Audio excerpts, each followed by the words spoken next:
Jadi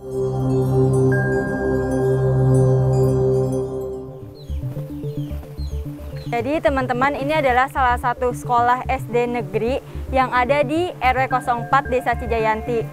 Jadi emang cuma ada satu-satunya. Dan ini pun tidak hanya tentang SD, tapi juga pendidikan SMP. Cuman SMP di sini itu lebih ke sekolah paket SMP, SMA. Jadi gurunya itu cuma ada 8, tapi dia tidak hanya ngajar SD, tapi juga dilanjut ngajar SMP, SMA. Nah makanya kami dari tim Balai Baca Cijayanti itu membangun Taman Baca Masyarakat itu melihat dari segi fasilitas. Yang pertama, kurangnya fasilitas digitalisasi, perpustakaan, akses jalan. Nah, semoga Balai Baca Cijayanti ini bisa membantu problem yang ada di Kampung Pasirkaret RW 04. Hari Jumat kemarin ya, hari Jumat yang kemarin yang sudah Ibu ceritakan. Kalau saya lihat sebelumnya sangat miris ya, banyak anak-anak bukan hanya jenjang SD, SMP, bahkan SMK saja banyak yang belum mengenal huruf abjad ya. Tapi setelah dengan salah satunya dengan ada Balai Baca ini sangat membantu banget masyarakat, karena yang tidak bisa baca walaupun mereka tidak mempunyai dana gitu. Kalau sebelum-sebelumnya kan harus punya dana, contoh kayak les, mereka harus bayar. Tetapi dengan adanya Balai Baca ini sangat berguna banget, karena mereka belajar dengan gratis. Dengan adanya Bu Haja Dewi, insya Allah Pasirkaret semakin maju.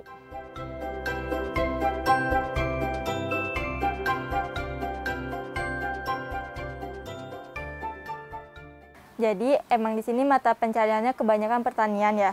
Jadi di awal tahun saya kuliah, tahun 2015, saya udah melihat potensi yang ada di Desa Cijayanti, yaitu penghasil petani pisang dan singkong.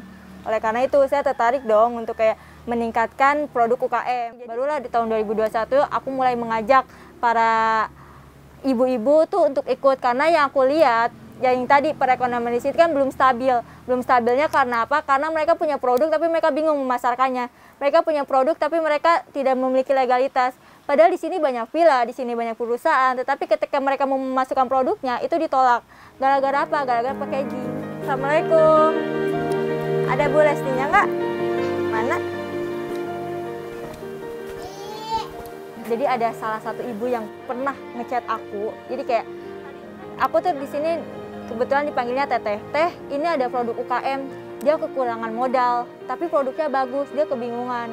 Dari situ aku mulai chat si ibu itu, kenapa gitu kan? Iya, aku bisa bikin kerajinan nih, craft, tapi nggak punya modal. Nah dari situ kan karena kita tahu bahwa di pemerintah lagi ada bantuan, kita bantu.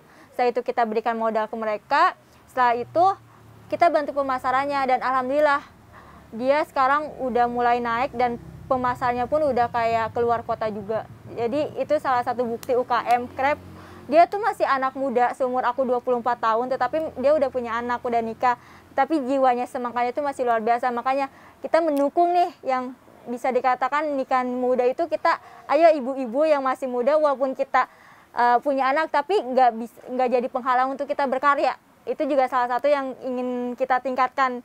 Karena di sini masih banyak yang nikah muda. Makasih banyak loh Ibu ya udah bicara tentang masa muda ya. Aku juga nggak tahu ya, cuman kayak aku punya tanggung jawab tentang pendidikan sih Kak.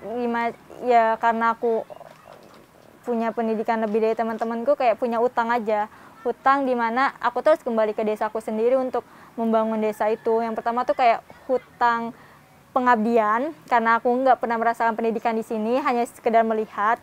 Itu yang harus aku tanggung jawabkan nih, kuliah dari mulai aku SD sampai kuliah, pendidikan aku yang aku dapat tuh itu yang harus aku pertanggungjawabkan untuk di wilayah atau lingkungan aku sendiri. Aku pernah bekerja, jadi tahun ini tuh aku sempat ditarik oleh pemerintahan desa untuk kayak ya udah kalau mau sekalian ngabdi aja nih di desa, udah ada kok.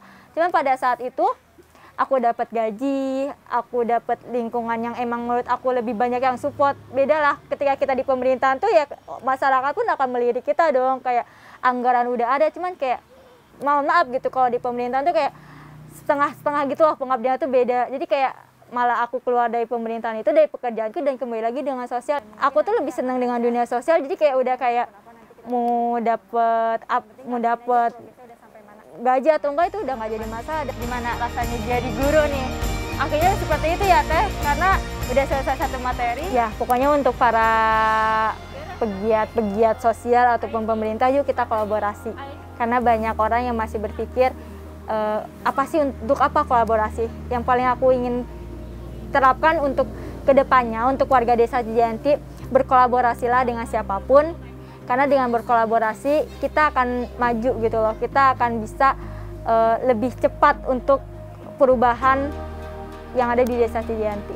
Itu sih, kolaborasi untuk teman-teman, yuk jangan minder ataupun